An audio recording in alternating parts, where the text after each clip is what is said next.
Assalamualaikum warahmatullahi wabarakatuh. Perkenalkan, nama saya Najwa Zaki dengan NIM J0025219. Saya berasal dari kelompok A2. Jadi saat ini saya akan menjelaskan mengenai lapisan dinding abdomen, cluster, dan juga appendix. Untuk yang pertama, saya akan menjelaskan mengenai lapisan dinding abdomen.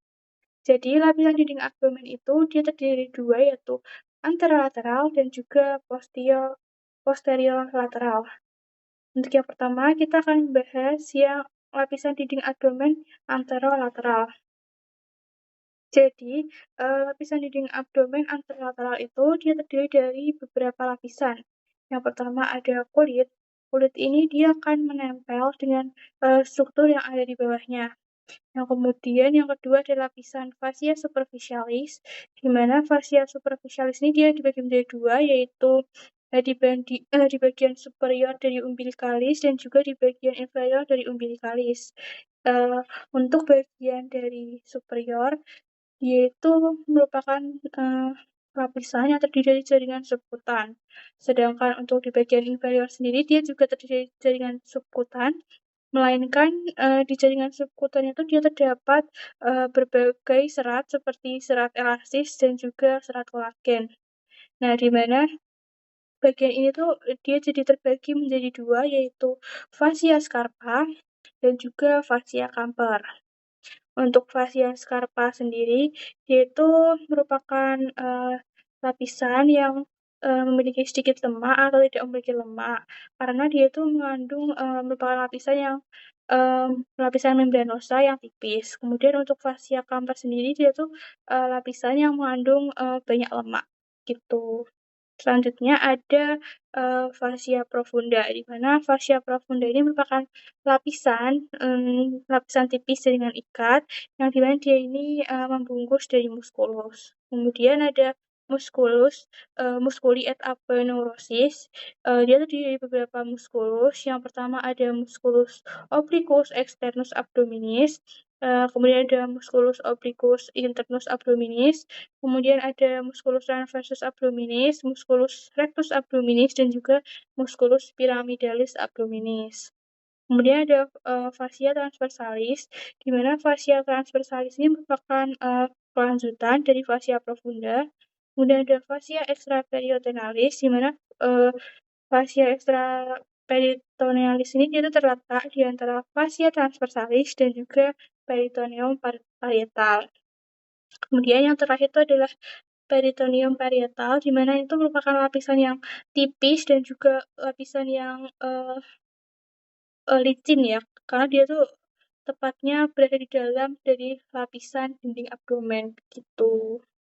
Kemudian yang selanjutnya kita akan membahas untuk lapisan dinding abdomen bagian posterior, di mana dia juga memiliki susunan yang sama Martian, yaitu kulit, fascia superficialis, fascia profunda, musculi et aponeurosis, fascia transversalis, fascia extraperitonealis, dan peritoneum parietal. Namun yang membedakan dari lapisan ini tuh dia tuh di musculi et aponeurosisnya dia tuh memiliki 4 lapisan, di mana lapisan pertama terdiri dari musculi latissimus dorsi, yang kedua adalah musculus obliquus externus abdominis, kemudian musculus erector spinae, musculus longissimus dorsi, musculus serratus posterior inferior, kemudian di lapisan ketiga ada musculus multifidus, musculus interspinal, musculus obliquus internus, dan di lapisan keempat ada musculus quadratus, musculus iliopsoas, dan musculus transversus abdominis. Selanjutnya kita akan membahas mengenai sistem otot abdomen. Jadi sistem otot abdomen sendiri ini dia fungsinya untuk melindungi dari organ-organ. Nah, sistem otot di abdomen ini dia terdiri menjadi dua, yaitu sistem otot abdomen bagian anterolateral dan juga bagian posterior. Untuk yang bagian anterolateral sendiri dia juga dibagi menjadi dua, yaitu yang di bagian anterior dan juga di bagian lateral. Untuk yang di bagian anterior sendiri dia terdiri dari rectus abdominis, musculus rectus abdominis, di mana bentuknya dari musculus rectus abdominis ini sendiri tuh panjang vertikal, di mana dia ini yang membentuk dari six-pack.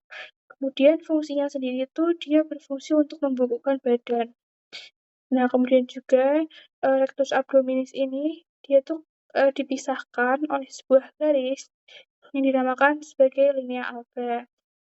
Kemudian untuk bagian dari lateral sendiri dia terdapat 3 otot, yaitu yang pertama adalah musculus obliquus internus abdominis, musculus obliquus externus abdominis, dan juga musculus transversus abdominis gitu. Kemudian untuk sistem otot abdomen yang posterior itu dia akan menopang tulang belakang, dan fungsinya sendiri dia akan menghasilkan postur tubuh dan juga menghasilkan gerakan pinggul. Kemudian untuk otot utamanya itu dia terdapat musculus psoas major dan minor, musculus quadratus lumborum, dan juga musculus iliacus gitu. Kemudian selanjutnya kita akan membahas mengenai organ yang termasuk dalam retroperitoneal dan intraperitoneal.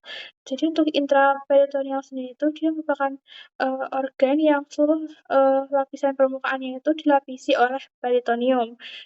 Berkebalikan dengan retroperitoneal. Jadi retroperitoneal sendiri itu merupakan organ yang lapisan permukaannya itu tidak dilapisi seluruhnya oleh peritoneum, melainkan hanya bagian anteriornya saja.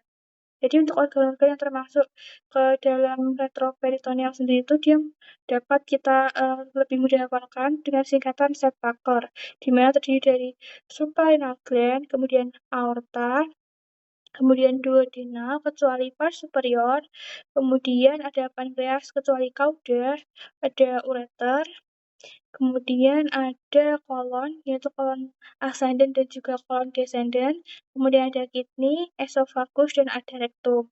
Nah, kemudian untuk organ-organ intraperitoneal sendiri itu merupakan organ-organ selain dari singkatan Sedgwick itu sendiri, gitu. Selanjutnya kita akan membahas mengenai anatomi dari gaster sendiri. Nah, yang pertama adalah kardia. Kardia ini merupakan bagian awal di mana dia tuh letaknya tepat setelah esophagus dan juga merupakan pintu pertama dari makan yang masuk ke lambung. Kemudian ada fundus. Fundus ini bentuknya seperti penanggalan begitu ya, atau seperti kubah. Dia tuh biasanya berisi gas. Dia ada body of stomach atau corpus, di mana ini bagian paling besar yang ada di lambung. Dan ini tuh di sini terjadi proses pencernaan makanan baik secara mekanik maupun secara kimiawi. Kemudian setelah itu ada bagian antrum. Antrum tuh berada di sekitar sini ya, antrum. Nah, ini fungsinya itu dia akan menggiling atau mengolah makanan menjadi kimi atau bubur-bubur yang sudah makannya sangat kecil gitu. Kemudian selain itu di dalam lambung sendiri itu di bagian dalam dinding lambung dia terdapat ruge, yaitu ruge itu seperti lipatan-lipatan begitu yang dia akan nantinya akan berkontraksi saat ada makanan yang masuk. Maksudnya dia bisa meregang, kemudian dia juga bisa mengecil kembali begitu, mengikuti jumlah volume dari makanan yang masuk. Kemudian untuk lambung sendiri dia tuh memiliki struktur yang khas atau yang unik dari yang lain organ yang lainnya, di mana dia tuh memiliki 3 otot polos. Yang pertama ada otot longitudinal, otot sirkular, dan juga otot obliku. Kemudian di bagian sisi kanan dan kiri lambung sendiri dia juga memiliki struktur curvatura mayor dan juga curvatura minor gitu. Selanjutnya kita akan membahas mengenai sphincter apa saja yang ada di gaster ini. Jadi di gaster itu ada 2 sphincter, yaitu lower esophageal sphincter dan juga pylori sphincter. Untuk yang pertama kita akan membahas mengenai LES, di mana LES ini letaknya itu terletak di antara esophagus dan juga kardia. Di mana fungsinya itu untuk mengatur makanan yang masuk dari esophagus ke lambung dan juga dia mencegah terjadinya reflux. Jadi jika LES ini fungsinya melemah, maka akan terjadi reflux atau asam yang ada di lambung ini dapat naik ke tenggorokan, di mana hal tersebut dapat menimbulkan patologi yang disebut sebagai GERD. Kemudian selain itu terdapat sphincter pylori juga, dia letaknya ada di antara kanalis pylori dan juga duodenum. Kemudian fungsi dari sphincter pylori sendiri, dia tuh adalah melakukan pengosongan pada lambung. Selain itu, dia juga memastikan kimi dilepas perlahan ke duodenum secara optimal, gitu. Dan ini merupakan gambaran lebih jelas mengenai sphincter yang ada di gaster. Selanjutnya, kita akan membahas mengenai appendix. Jadi, appendix sendiri itu merupakan tonjolan buntu dari bagian apex skeleton yang kaya akan jaringan lifoid. Nah, appendix ini tuh memiliki beberapa variasi letaknya.